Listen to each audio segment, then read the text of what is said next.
يا أيها المدثر قم فأنذر وربك فكبر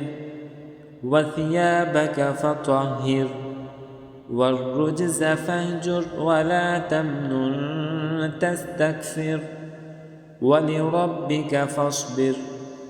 فإذا نقر في الناقور فذلك يومئذ يوم عسير على الكافرين غير يسير ذرني ومن خلقت وحيدا وجعلت له مالا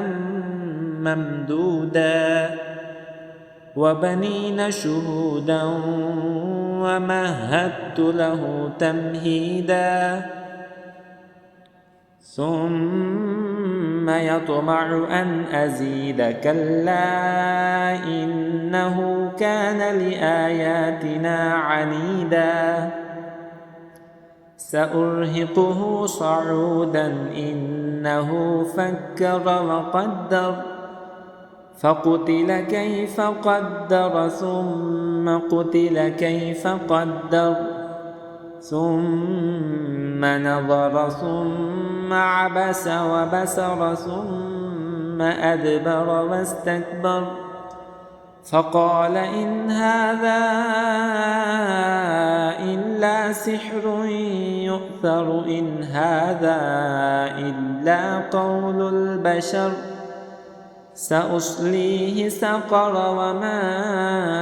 أدراك ما سقر لا تبقي ولا تذر لواحة للبشر عليها 19 وما جعلنا أصحاب النار إلا ملائكة وما جعلنا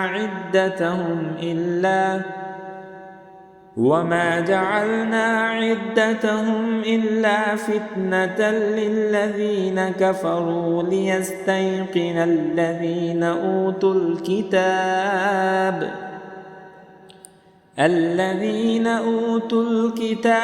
ويزداد الذين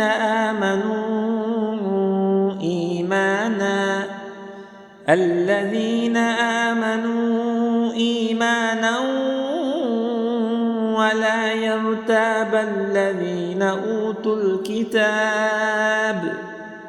الذين أوتوا الكتاب والمؤمنون وليقول الذين في قلوبهم مرض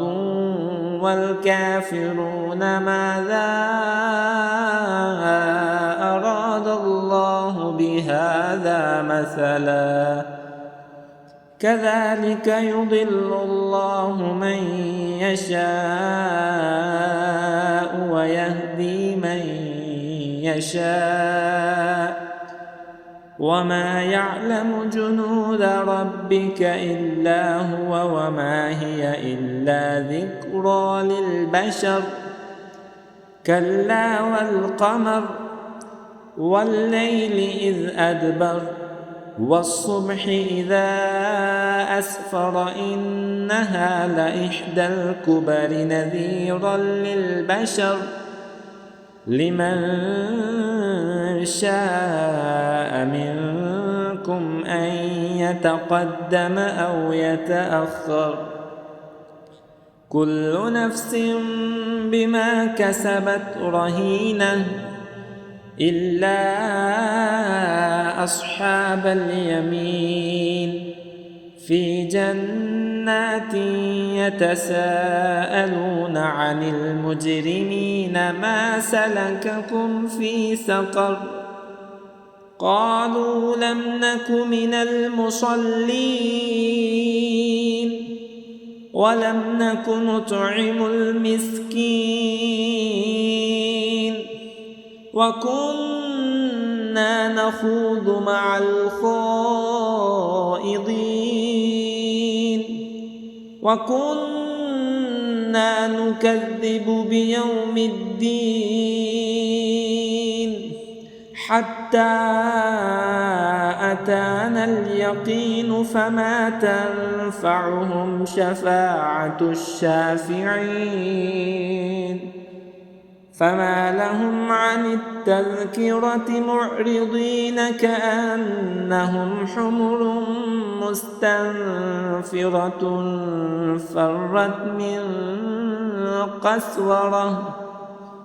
بل يريد كل امرئ منهم أن يؤتى صحفا منشرة كلا بل لا يخافون الآخرة كلا إنه تذكرة فمن شاء ذكره وما يذكرون إلا أن يشاء الله هو أهل التقوى وأهل المغفرة